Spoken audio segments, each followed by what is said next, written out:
राधा और रुक्मिणी की कहानी। एक रात नींद में श्री कृष्ण के मुख से राधा का नाम निकला। निकट ही सोई रुक्मिणी की नींद टूट गई।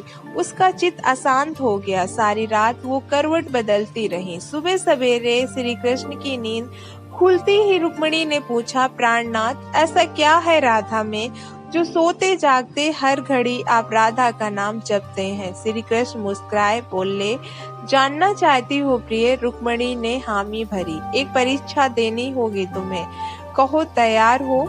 श्री कृष्ण ने पूछा। रुक्मिणी तैयार हो गई। श्री कृष्ण रुक्मिणी को लेकर यमुना तट की ओर चल पड़े। राधा को भी संदेशा भिजवा दिया गया। जब तीनों यमुना तट पर पहुंचे तब श्री कृष्ण ने अपना एक केस तोड़ा और उसके द्वारा यमुना के इस पार से लेकर उस पार तक एक महीन पुल बना दिया। उसके बाद श्री कृष्ण ने यमुना से 2 मटकी भरी। एक मटकी रुक्मिणी को दी, एक राधा को, और बोले, मेरे प्रेम का स्मरण करते हुए ये मटकी पुल के पार पहुंचा दो। रुक्मिणी मटकी लेकर पुल पर चलने लगी। कुछ दूर चलने के बाद जब उसने पुल की दूसरी ओर देखा तो वो सशंकित हो गई।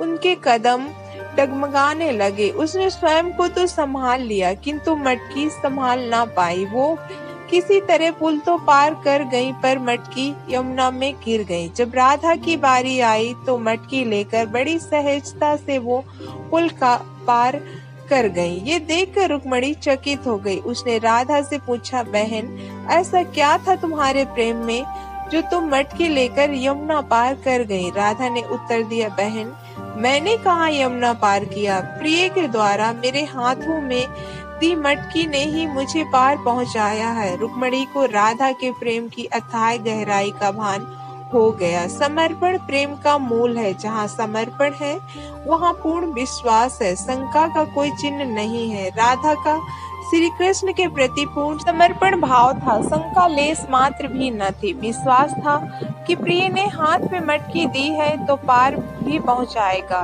दोस्तों, आपको ये कथा पसंद आई हो तो प्लीज मेरे चैनल को लाइक करना और सब्सक्राइब करना।